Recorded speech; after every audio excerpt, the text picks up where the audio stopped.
BJP sir का जो निर्देश है साइबर अपराधों को लेकर के, और लगातार मीटिंग हो रही है, और हमारे पुलिस कमिश्नर सर कानपुर का भी जो निर्देश है कि साइबर अपराधों पे सख्त कार्रवाई हो। पिछले दिनों भी कार्रवाई हुई थी, उसी कड़ी में ये है। प्रतिबिंब पोर्टल के माध्यम से जब हम लोग को एक डाटा मिला कि यहाँ से कानपुर में, और कानपुर के पार्टिकुलर चगेरी और जाजमऊ एरिया से साइबर कॉल हो रही है, और उसमें लेकर के मोर देन 40 से ज़्यादा कंप्लेन रजिस्टर्ड हुई है। तो हमारी एडीसीपी अंजलि विश्वकर्मा जी और इनकी पूरी टीम, जिसमें शिव कुमार शर्मा, हमारे इंस्पेक्टर सतीश यादव, अमान सिंह और बाकी पूरी टीम के लोग थे, और इस डाटा पे लगभग 1 महीने से स्टडी कर रहे थे। और प्रतिबिंब के माध्यम से, और जिसको हम लोग को डाटा मिला, उस डाटा के माध्यम से जो प्राइमरी हम लोग को जो इंटेलिजेंस मिली वो आउट ऑफ कंट्री से मिली। वहाँ से ये मतलब डाटा मिल रहा था। फिर वहाँ से जब हम लोगों ने इसको ट्रेस किया, इंडिया से कौन उसको ट्रैक कर रहा है, तो फाइनली हम लोगों को जो डाटा मिला, उस डाटा के आधार पे हमारी टीम पिछले 20 दिन से कॉन्टिन्यूस मॉनिटरिंग करके 4 अभियुक्त को गिरफ्तार किया है, और इसमें 90 लाख से ज़्यादा तक अभी एक कंप्लेन हुई है। उनका जो मोडस ऑपरेंडी काम करने का तरीका है, लोगों को झांसे में लेना, कस्टम बन करके, ऑफिसर बन करके, इनकम टैक्स का, आईडी का, ईडी का, और इस तरीके से एक ब्लैकमेल करते थे, और जब आदमी गिरफ्त में आ जाता था फिर उससे पैसे को एक्सटॉर्शन करते थे। तो ये आपने देखा होगा, इंस्ट्रूमेंट ये पूरा का पूरा बरामद है। इसमें कुछ हम लोग को जो टेक्निकल मिली है, उस पर हम लोग आगे ऊपर फीडबैक देंगे कि अगर ये चीज़ें सुधारी जाएँ तो शायद चीज़ों में साइबर अपराध कम हो सके। स्पेशली व्हाट्सएप के बारे में कुछ हम लोगों को चीज़ें मिली है, जिसपे हम लोग इसको ऊपर भी डालेंगे कि ये चीज़ें बंद होनी चाहिए। जैसे आप देखते हो कि एक व्हाट्सएप कई नंबरों पे चल जाता है, जैसे आपने सिम निकाला और सेट में आपके लगा हुआ कहीं चलता रहेगा, तो एक बहुत बड़ा एक मेजर फॉल्ट है, और इस पर हम लोग ऊपर भी करेंगे कि ये चीज़ बंद होनी चाहिए। ताकि कई टेक्निक है उसमें एक पार्ट ये भी है।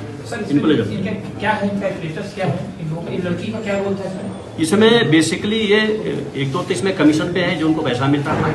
बेसिकली ये जो दोनों भाई है जो इसमें दिया हुआ, सगे भाई जेल गए हुए हैं, ये लोगों से ठगते थे, पैसा लेते थे, और पैसा लेने के बाद फिर अपना उसको करते थे। तो मोडस ऑपरेंडी मोटा मोटी इन लोगों का है कि सुबह से शाम तक अगर 2 या 3 को भी इन्होंने फंसाया अपने में, तो लगभग 3 लाख 2 लाख रुपया पर डे इनका। लड़की का रोल ये है कि जो डिवाइस मिली है वो लड़की के पास मिली है, लड़की ऑलरेडी चैट कर रही थी, और ये भी उसी का गैंग का एक हिस्सा है। एजुकेशन में क्या हनी पॉट टाइप्स? हाँ, honey pot type, high school inter तक के हैं। अगर आप इनको देखेंगे टेक्निकली बहुत साउंड नहीं है, बट आप ये देखोगे कि ये इनका जो मोडस ऑपरेंडी काम करने का तरीका है। और इसमें जो सबसे बड़ी महत्वपूर्ण बात है, ये जो व्हाट्सएप जिसको यूज कर रहे थे, वो 2 साल सिम भी कहीं और पे है, सेट भी कहीं और पे है, और इसमें कंपनी ने भी मतलब एक तरीके से हम कहेंगे कि उनका टेक्निकल फॉल्ट है, उसको नहीं परसू किया, क्योंकि हम लोग ढूंढ रहे थे उसको यहाँ पे, क्योंकि जितनी कॉल जा रही थी, जो भी पैसे की ठगी हो रही थी, वो हमारी जाजमऊ चकेरी बेल्ट में रिपोर्ट हो रही थी। एक्चुअल क्रिमिनल यहाँ के नहीं थे। वो हम लोग के लिए बड़ा टेक्निकल था कि जब यहाँ पे बार बार रिपोर्ट हो रही है और यहाँ पे कुछ मिल नहीं रहा है, तो मिलेगा कहाँ? तो हमारी टीम है, हमारे इसमें शिव कुमार शर्मा ने बहुत मेहनत करी, ये जो सौरभ पांडे इन्होंने मेहनत करी, तो इस पे हमारी अंजलि भी, डीसीपी भी। 1 साल में, 1.5 साल में कानपुर में साइबर अपराधों में कई गैंग का पर्दाफाश हुआ, तो क्या माना है कानपुर एक साइबर अपराध ना अब कम हो रहा है पिछले 1-2 सालों में। अभी बीच में भी आपने देखा, और हम लोग जागरूक भी कर रहे हैं, और जिसे गांव घर में जाकर के लोगों को भी पता है। पहले हम लोगों को टेक्निकली इतना नहीं मिल पाता था, जैसे प्रतिबिंब पोर्टल हो गया, बाकी पोर्टल हो गया। आपने देखा होगा पिछले 1 सालों में कई हजार सिम और मोबाइल से ब्लॉक कराए गए, तो धीरे धीरे भारत सरकार भी और स्टेट गवर्नमेंट भी वो जो टेक्निकल है उस पर हो रहा है। कितने लाख का कर चुके हैं, कितने लोगों से कर चुके हैं अब तक? मतलब मैंने बताया ना, करीब 70-80 कंप्लेन तो यहाँ पे दर्ज है, और मतलब 90 लाख से ऊपर का इनका फ्रॉड है। तो अब 90 लाख रुपया छोटा मोटा अमाउंट नहीं होता है।